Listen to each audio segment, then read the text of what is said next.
මන්නාරමේ මුහුදුගිය දීවරයෙන් පිරිසකට ඉතා දුර්ලභ මසුන් විශේෂයක් වන සන්ෆිෂ් නැමති මසුන් විශේෂයක් හමු වී තිබෙනවා. සන්ෆිෂ් ලෙස සැලකෙන මේ මසුන් විශේෂය දැල්වලට හසුවීම ඉතා දුර්ලභ වශයෙන් සිදුවන බව සඳහන්. සන්ෆිෂ් මත්ස්‍ය විශේෂය කුඩා මුඛයක් හා වරල් අවමව පවතින මසුන් විශේෂයක් වන බවයි දීවරයින් සඳහන් කරන්නේ.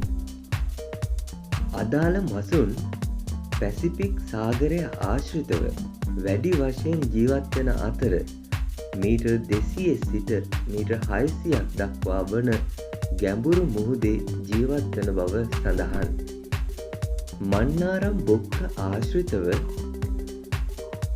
කොළර පර විශේෂ 104ක් හා මුහුදු පැලෑටි විශේෂ 147ක්, මුහුදු තනකොළ, කැස්පෑවන්, මුහුදු අශ්වයන්, ඩොල්ෆින් සහ සන්ෆිෂ් මසුන් සඳහා නිවහනක් ලෙසටයි සැලකෙන්නේ.